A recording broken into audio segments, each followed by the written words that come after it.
as you joined the small faces, you know, here you have, you know, guys like Marriott and Ronnie Lane, and, you know, these are, you know, considerable they were heavy hitters from day one. Yeah.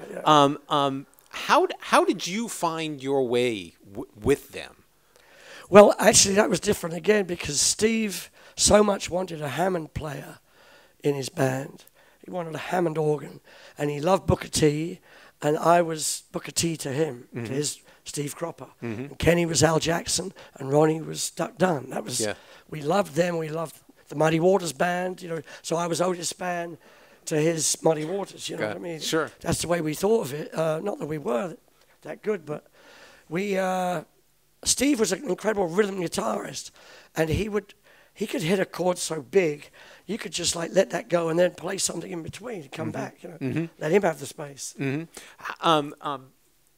the same lesson, you know. If I were to if you were to, you know, in 2 sentences, how would you describe Steve Marriott? A human dynamo. Yeah. I mean, he had so much energy. He would tell a joke, laugh before you had a chance, and then go, right? Like you go, you'd be exhausted because it was funny, but he'd never give you the chance. He'd be the first to laugh.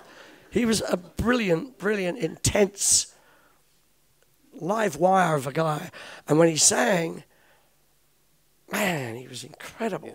Talk about a little bit about the songwriting process with those guys. Would you guys work out stuff in the studio, really, you know, or would Ronnie or Steve kind of bring things that were pretty well thought it through? varied. I mean, sometimes, see, we always shared rooms in the early days, so me and Kenny tend to share a room, and Ronnie and Steve shared a room, but we'd get to a hotel after a gig, and we'd all be in the room drinking and smoking a little, and there'd be a song idea, and so we'd hear it through the stages, you know.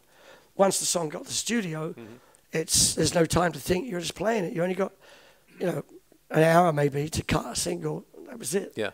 But they would come. Sometimes the songs would develop. Sometimes they weren't. I mean, we didn't get songwriting credit in the early days, but we did later. Yeah.